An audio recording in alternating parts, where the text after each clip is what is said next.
mírate ante ti, has puesto todo lo mejor y pídele a Dios. Hoy les pido orar, no por otros, orar por ti.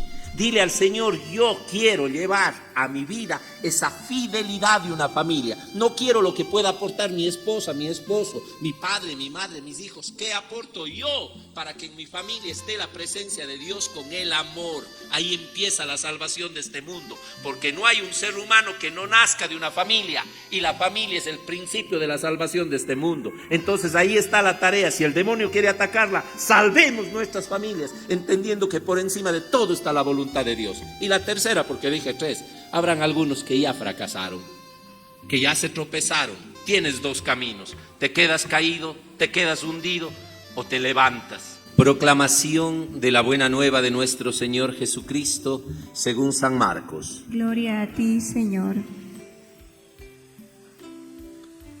En aquel tiempo se acercaron a Jesús unos fariseos y le preguntaron para ponerlo a prueba: ¿le es lícito a un hombre divorciarse de su esposa? Él les respondió: ¿qué les prescribió Moisés? Ellos contestaron: Moisés nos permitió el divorcio mediante la entrega de un acta de divorcio a la esposa. Jesús les dijo: Moisés prescribió esto debido a la dureza del corazón de ustedes, pero desde el principio, al crearlos, Dios los hizo hombre y mujer. Por eso dejará el hombre a su padre y a su madre, y se unirá a su esposa, y serán los dos una sola carne, de modo que ya no son 2, sino una sola carne. Por eso lo que Dios unió, que no lo separe el hombre. Ya en casa, los discípulos le volvieron a preguntar sobre el asunto.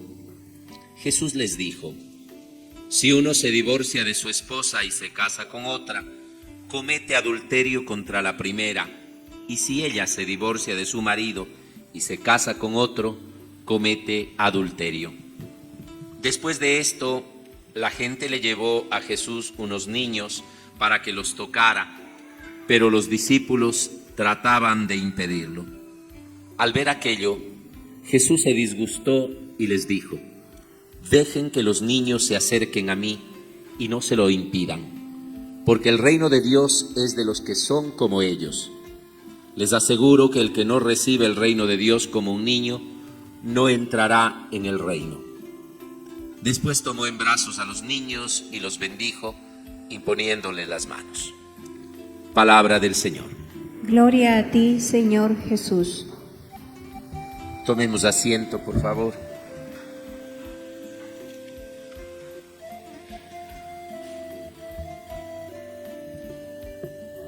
Llama la atención cómo la palabra del Señor del libro del Génesis,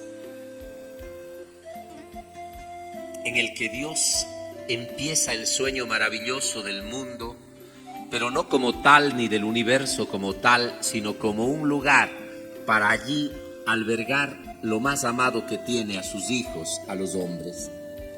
Cómo inicia con un proyecto de familia, y cómo también el Evangelio de hoy nos narra la escena de Jesús con niños. Es que siempre la dignidad mayor de Dios va a ser el hombre. Esto parece que no hemos entendido nosotros todavía, que la más grande gloria de Dios somos cada uno de nosotros. Con esa dignidad que puso desde el momento de la creación del mundo en cada uno de los seres humanos. El único que puede llenar es Dios, y el único que puede acompañar al hombre es el hombre. Es muy interesante cómo, a pesar de tener toda la creación en sus manos, de haber sometido la creación poniéndole un nombre, es decir, indicando qué es y para qué sirve, porque el nombre indica eso, ¿no es cierto? ¿Quién es y qué hace? No es lo mismo decir un destornillador que un alicate. No es lo mismo. Son 2 conceptos diferentes. Indica quién es y lo que hace. Así también Dios le permite al hombre ubicar a cada ser de la creación quién es y para qué sirve. Pero dice que el hombre se encontraba solo, se sentía solo. Esta soledad es una soledad existencial. Esa que el ser humano puede experimentar y que tantas veces yo he podido como sacerdote acompañar a algunas personas. Tienen casa, tienen plata, amigos, trabajo, gozan inclusive de salud física. Y digo física aclarando muy bien, porque otra es la salud espiritual. Y ustedes les miran como que su vida no tiene sentido. Es que les falta alguien. Y creo que esa dimensión de falta existencial sobre todo hace referencia a Dios y al hermano, a Dios y al otro ser humano, a Dios como tal, como el creador, como el hacedor, como el espíritu que nos trajo a la vida a nosotros mismos, y al otro, ya llámese esposa, esposo, hijos, hermanos, padres, amigos, quien complementa nuestra vida. Definitivamente esa es la gran ausencia en el corazón de los hombres. Y eso es lo que va generando también, yo diría, auténticos monstruos de carne, ¿no? Que por ese vacío que tienen son capaces de autodevorarse o de devorar todo para llenar la soledad. Lo que pasa es que Dios, cuando hace el maravilloso proyecto, el sueño en el hombre, sabe bien y tiene diseñado quiénes somos y para qué estamos, pero también hacia dónde tenemos que ir. ¿Qué nos pasó allí? Allí el Señor nos dotó de un don hermoso que todos ustedes y yo lo experimentamos, que se llama la libertad. Y al ser libres, pues nos dio en ese libre albedrío la capacidad inclusive de ir contra sus propios designios. Este es el pecado original en síntesis. Ya creo que hemos hablado varias veces aquí en el templo, en otras ocasiones, en etapas de formación, en los trigos que hemos tenido. Más de una vez hemos tocado que el hecho del pecado original no es pues comer un simple fruto, ¿no? El fruto del bien y del mal. Peor los que se quedaron con la idea de la manzanita, que eso es, ni siquiera es bíblico, ¿no? Pero está la tontera metida en la cabeza, pues sí es medio difícil. Es más difícil desaprender para aprender bien que aprender al inicio bien. Ojalá los niños lo aprendan bien, ¿no? Entonces, el pecado original es ese acto de querer decidir entre lo bueno y lo malo por encima de la voluntad de Dios. Dios ya vino y le dijo, todo te está permitido para que vivas, para que seas Señor de la creación, pero no puedes disponer del árbol del fruto del bien y del mal, porque eso no te corresponde a ti. Pero allí fue el necio. Dale el burro al trigo, suele decir un dicho, meter la cabeza por allí. Y el hombre quiso ser Dios. No se sintió feliz siendo criatura del amor de Dios, siendo su hijo y teniendo un mundo sometido. Quiso estar por encima de Dios y decidir sobre la voluntad de Dios lo que está bien y lo que está mal. Dios sabía lo que le conviene al mundo. ¿Por qué? Porque organizó todas las cosas para el bien. El orden perfecto de un cosmos que se va creando, que se va multiplicando. Mirar la maravilla. Yo a veces me da una pena y una tristeza con guaguas que apenas van un primer año de universidad, no terminan ni un ciclo, no saben nada todavía, ni chuparse bien el dedo y ya van contra Dios, no han estudiado un panorama científico, no han estudiado una serie astrofísica como para entender cómo está organizado el universo, cómo todo tiene un orden perfecto y si algún desorden se arma, forma caos por ahí, ese movimiento testral del universo, de nuestro propio sistema solar, de nuestro planeta, contrario a las manecillas de reloj, con un orden perfecto para ir generando con el paso de los días, de los meses, de los años, de los siglos, de los milenios, lo que hoy miramos como maravilla. Pero bueno, ya dicen que niegan. El hombre, sin poder hacer esto, quiso creerse más inteligente que Dios, ¿ah? Y empezó a imponer sus propias normas. Comió del fruto del bien y del mal. Eso traduciendo, ¿qué tiene que ver con el texto que está hablando hoy día? Todo. Dios tiene un plan diseñado para sus hijos, partiendo de crearlo a su imagen y semejanza y de poner otro ser de su imagen y semejanza que sea capaz de llenar su vacío. Para el varón la mujer, para la mujer el varón. Ahí sí dice que por fin Adán se sintió feliz. Veía a la vaca, veía al toro. Yo digo, si ahí hubiera existido la ideología, eran de decirle, pero ahí tienes, imagínate que es mujer, ya está, abraza a la vaca y a sus cuernos. grosero lo que digo, pero muy cierto.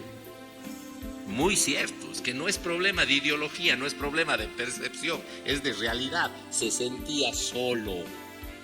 Cuando vio a Eva, ahí sí dijo, esta es carne de mi carne, hueso de mi hueso. Hasta para chupar tiene que ser un hueso sabroso, pues no es cierto. O sea, esta sí es, podríamos decir hoy como me recetó el doctor, esta sí es algo que me llena, porque es alguien igual a mí. Por eso sacada de la costilla no implica menor dignidad, implica ser de su propio ser y de aquel lugar que cubre los órganos más nobles del ser humano. El corazón, el pulmón, están cubiertos por nuestras costillas, sin las cuales sufrirían. Es un antropomorfismo lindo con el que se narra la dignidad con la que Dios crea entre todo lo natural a un ser especial que pone su espíritu y lo pone con otros seres especiales para llenar su vida. Ese es el propósito. Y el propósito es para crecer y multiplicarse. Me sabe dar una risa cuando hablan del Génesis y piensan que el pecado original es la unión conyugal íntima del varón y la mujer, la unión genital. No, me río, digo, eso sí que no tienen ni idea. Entonces Diosito puso un cuerpo sexuado, genital, y dijo que se multipliquen. ¿Cómo? Pues rezando el rosario, si ni había el rosario ese tiempo, ¿no? Eso es posterior a una oración de la iglesia. Les puso para ser seres complementarios. A mí se me hace que Adancito sintió todo el gusto que siente usted cuando abraza a su novio, a su novia, a su esposo, a su esposa, pero también el sentir un cuerpo vivo que es sexualidad de amor en plenitud, como cuando abraza el padre a su hijo, la madre a su hijo, cuando abrazamos entre amigos o estrechamos la mano. Eso es el complemento del otro. Puso perfecto Dios y el hombre quiso hacer lo que le da la gana. Y vinieron obviamente los hijos como un desarrollo de la humanidad y los grupos. El pueblo de Israel iba creciendo y era la gran promesa de la salvación que se le ofrece a Abraham. Una tierra y una descendencia, porque los hijos y la familia eran el signo de supervivencia. A ver, y esto le reto a cualquiera y que me escriba en las redes y que se atreva a hacerme un conversatorio así cara a cara de todas estas gentes ideologizadas que hoy van contra esto. Que me diga si la raza humana sin el varón y la mujer y los hijos pudiéramos existir. Ningún animal existe si no tiene guaguas bonitos. Y para que tengan guaguas no es cuestión de que yo diga, hoy voy a quedar embarazado, ya tengo un guagua, ya. Ni usted siendo mujer puede hacer ese chiste. Se necesita de esos dos, del masculino y del femenino, ¿no? Es el plan de Dios. Estoy mostrando el plan para ver cómo empieza ahí después el hombre a creerse pilas y a creerse el hijo de Dios. Pues bien, el plan de Dios y la máxima gloria de Dios es el hombre. Pero el mal no descansa, el demonio también existe y trabaja. ¿Y cómo iba a atacarle a Dios? Atacando la obra, atacando la presencia del mismo en la humanidad. Al ser humano, pues pueden destruir a uno, pero para destruir a más, ¿saben a qué hay que atacar? A la familia. Y eso es lo que ha empezado a hacer el enemigo. Desde siempre, esto no es de ahora. Y esto que nos quede claro, porque por ejemplo, la historia sagrada, estamos hablando de 1800 años antes de Jesús, donde empezamos a tener los primeros indicios de tradición oral. Y nuestra historia cristiana tenemos 2000 años, estamos hablando de casi 4000 años. 4000 años se ha mantenido el proyecto de Dios y han venido dictadores, imperios, que han matado, que han perseguido a los que han hablado de esto y todavía no han podido destruirlo, porque Dios no muere, porque Dios no se destruye, porque Dios es eterno. Entonces por eso no pueden acabarlo, ni lo van a hacer, porque el plan de Dios está en la esencia y en la naturaleza. Es la naturaleza humana la que va llevando a Dios. La naturaleza sí le hace caso a Tata Dios. Nosotros somos los que no le hacemos caso. Entonces vino esta gente y empezó a atacar, títeres del mal, del enemigo, atacar a la familia. Y desde siempre han habido estos inventos. Algunos se preguntan por qué las escrituras no dicen nada del aborto, por qué Jesús no dice nada del aborto. Simplemente porque eso era inconcebible en la cultura judía. Acuérdense que a la mujer que no podía concebir por naturaleza, ¿cómo se la llamaba? Maldita. Era una persona olvidada de Dios, porque el mayor logro era tener un hijo. Entonces por eso pensar que la propia madre destruya al amor de sus amores, al hijo en su seno. Eso era impensable. El divorcio se había. Y por eso, en cambio, Jesús sí se pronuncia sobre el divorcio. Pero es interesante que en el primer siglo, 100 años después de Jesús, durante los primeros 100 años después de Jesús, hay una carta muy clara de un miembro de la comunidad cristiana que dice: nosotros los cristianos no matamos nuestros hijos, porque eso no es la voluntad de Jesucristo. Eso es interesante saberlo, ¿no? Tenemos tradición, y una tradición muy clara. Pero bueno, en este afán entonces de hacer nuestra voluntad y de ser más que Dios, inventamos algo bien lindo. Inventó el hombre algo bien lindo, inventó el demonio algo bien lindo. No se sentirán mal los abogados, no estoy diciendo que Dios inventó el bien y el abogado el mal, no. Al contrario, en ese afán surgió una cosa, surgió la norma, surgió la ley. Y con las leyes se pretendió gobernar aquello que el hombre fue incapaz de tener en su esencia como respeto a la ley de Dios. Entonces se crearon las normas, y es la trampita en la que le quieren meter hoy a Jesús estos fariseos, los que se acercan al Señor. La pregunta es muy clara, podría parecer ingenua, pero no tiene nada de ingenua. ¿Cuál es la pregunta que le hacen los especialistas en la ley al Señor? Le dicen: maestro, ¿y es lícito divorciarse? ¿Es lícito divorciarse? Que un hombre pueda divorciarse de su mujer. Y esto hay que aclararlo, porque al hombre le competía el divorcio, ¿no? Él podía divorciarse. Si ustedes leen en el libro del Deuteronomio, ahí expresa que si un hombre considera a una mujer indigna, pero ese ámbito de indignidad era tremendo. Habían unos maestros de la ley, ¿no es cierto?, unos rabinos, que esa apertura de la indignidad la ponían en una especie grandísima. Era indecoro en el vestir, era quemar las lentejas. Esa ya era causa de indignidad, y el hombre podía irla a repudiarla haciendo una tita: toma, te fuiste a tu casa, no me sirves. Eso era tremendo. Había otro grupo, en cambio, que solo permitía en casos graves de traición. Pero al dejar un ámbito así ya, y estos fariseos sabían muy bien, ellos sabían la ley, y van a ponerle una cascarita a Jesús. ¿Es lícito? Por supuesto que era lícito. Si estaba en la ley, licitud viene de la ley. Entonces, si estaba en la ley y usted cumple algo que esté en la ley o la ley le permite, ya está, eso es lícito. Y el mundo es especialista en eso, en legislar para convertir en derecho, y lo que está legislado y convertido en derecho es lícito. Pero eso no tiene nada que ver con lo moral, con lo ético, y menos con lo cristiano. Usted puede ser muy lícito, pero muy inmoral. Puede ser muy legal, como tantos sinvergüenzas que están en la calle sin pagar un centavo, sin pagar una glosa, sin cumplir las condenas porque ya prescribieron, algunos hasta candidatizándose. Es lícito lo que están haciendo ellos, pero no es moral.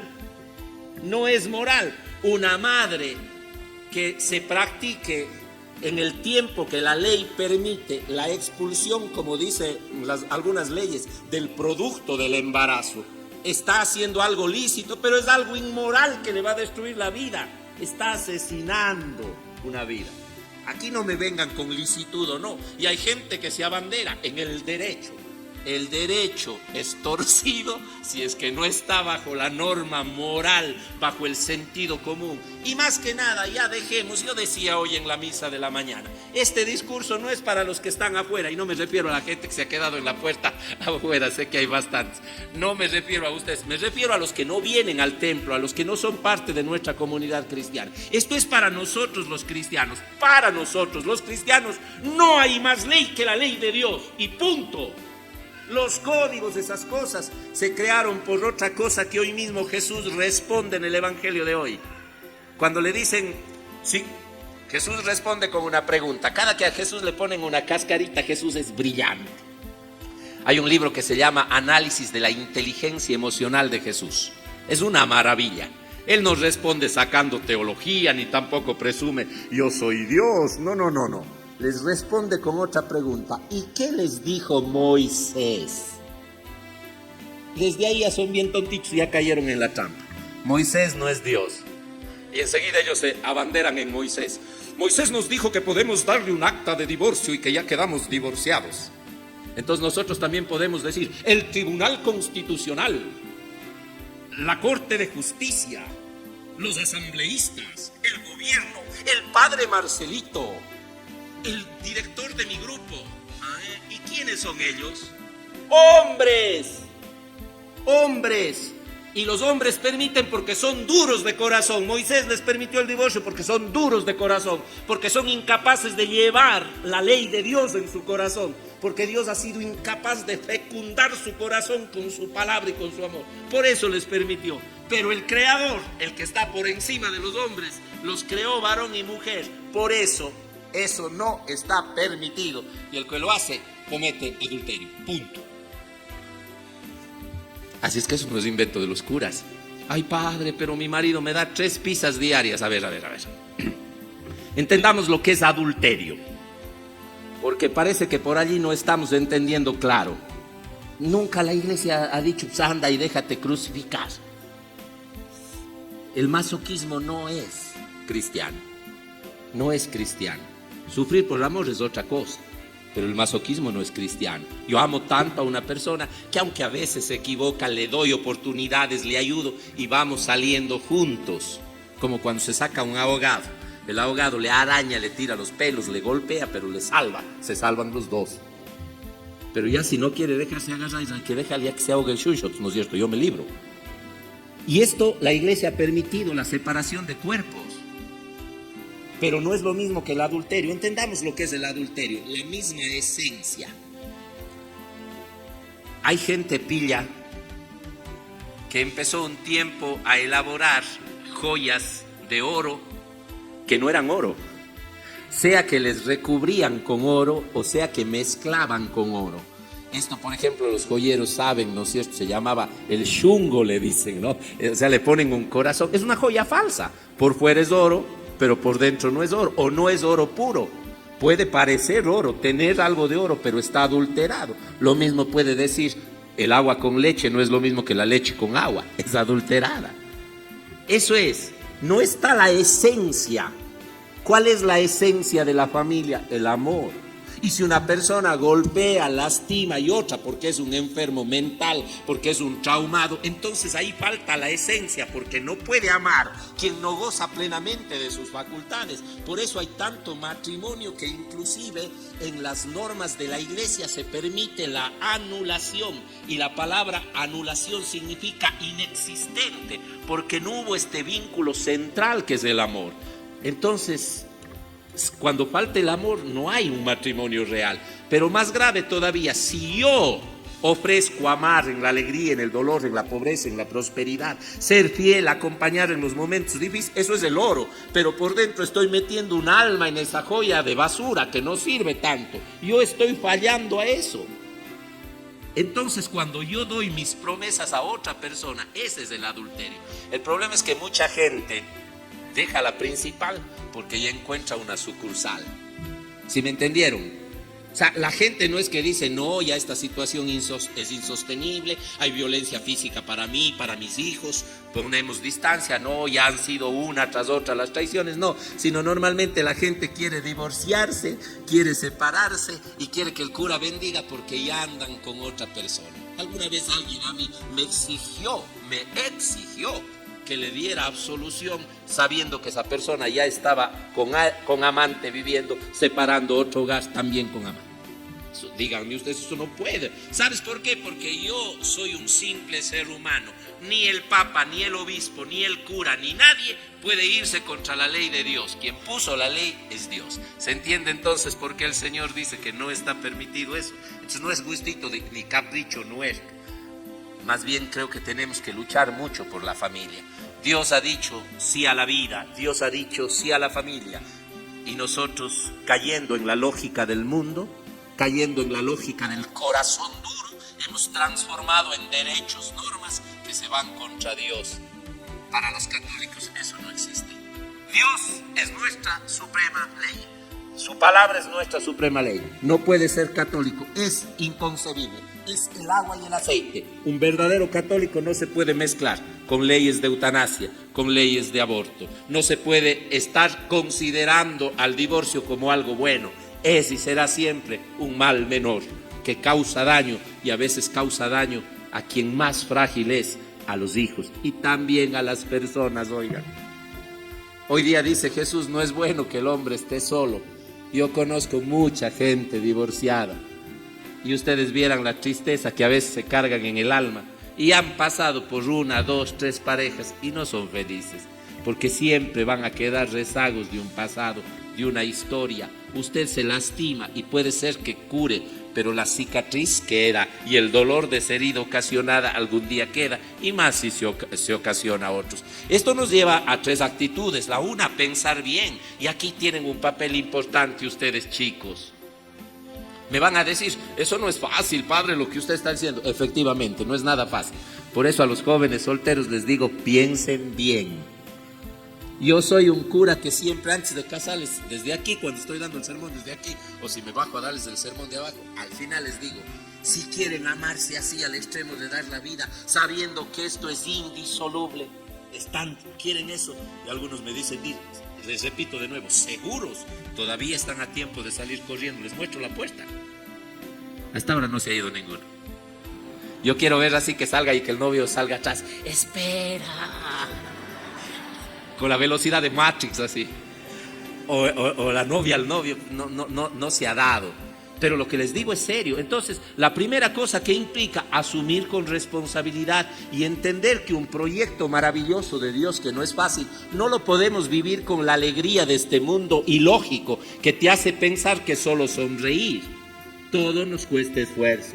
El ratito, las cositas del ratito no son de Dios. Las cosas del momento y de lo instantáneo no son de Dios. Dios se toma su tiempo para desarrollar lo hermoso, lo bello. Nada puedes hacerlo así de rápido. Si un pintor va a pintar un cuadro, no es cosa de hacer 3 rayones. Las grandes obras maestras han demorado años enteros en terminarse. ¿No es cierto? Porque ahí está poniendo lo mejor de la esencia del hacedor, y Dios puso lo mejor de su esencia en nosotros. Para los que ya están casados pero problematizados, esos que dicen, ay padre, este sermón ¿por qué no darían una semanita antes de casarme? Hubiera sido bueno. No han oído nomás de ahí, siempre hablamos de esto los curas. Para ustedes, verán, cierto que es difícil, pero a veces no hemos acudido al que debemos acudir. No hay familia que se sostenga en Dios. El problema es que hemos querido sostener algo tan hermoso como es la familia y la vida, basándonos en nuestras propias capacidades de inteligencia, belleza, juventud, o en una norma, porque ya firmé un papel. Para el cristiano el papel es lo de menos, sirve para ir al baño. La voluntad de Dios es la que cuenta. Hazte de Dios. ¿Cómo vas a tener una vida feliz, una familia feliz, si Dios le falta a tu casa? ¿Cómo puedes hacerlo?